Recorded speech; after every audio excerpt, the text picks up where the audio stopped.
Back to our top story now here on the night team. As we promised, we're covering both Democrats and Republicans speaking Western Kentucky tonight. But really, folks, the top headline coming out of this, Republican Daniel Cameron of Louisville running for U.S. Senate tonight, telling a crowd in Western Kentucky that he needs money and volunteers for his campaign. Isaiah Kim Martinez was able to ask him about that personally. And Isaiah, what did he tell you? Well, Doug, he basically said, listen, I've faced someone who's put up a lot of money in the past, and that ended up going pretty well for him. Of course, this is going to be a much different situation for this Senate race. For the first time, all three Kentucky Republicans aiming to replace outgoing Senator Mitch McConnell speaking publicly in the same place at the same time, Calvert City in West Kentucky, at the night before Fancy Farm dinner. If I raise money, I'm going to win this race. There's no question about that. Kentucky Attorney General Daniel Cameron, seen by experts as the early frontrunner in the race, acknowledged in front of a crowd that his campaign doesn't have a lot of cash on hand and is asking Kentuckians to help.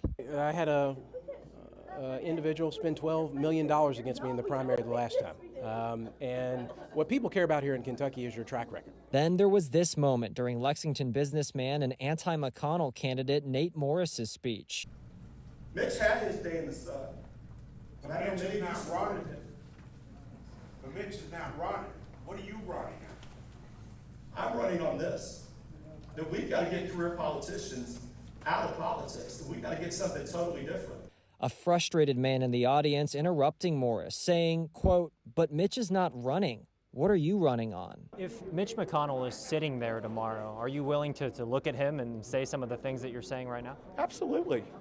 Look, I think Mitch McConnell, you all know this, he invented dirty politics in Kentucky. He's the nastiest politician maybe in the history of this state, if not in the history of this country. Well, Nate Morris doesn't have a message. Nate Morris had a failed company, so he can't talk about his actual record. So he has to choose to pick on an 83-year-old. Lexington Congressman Andy Barr asked about Morris's strategy. I think Daniel said it best. I mean, I agree with Daniel that this is about the future. And I have the additional advantage of having a record of advocacy that is not just about rhetoric and talk. People know that I can hit the ground running on day one. Well, it's undoubted that he built the Kentucky Republican Party. That's why the name of the headquarters is the Mitch McConnell Building. And if you talk to any county judge executive or state representative or state senator around the state, they'll tell you that he helped them a lot. Meanwhile, at the Marshall County Bean Dinner for Democrats happening at the same time, Lieutenant Governor Jacqueline Coleman headlined her party's message.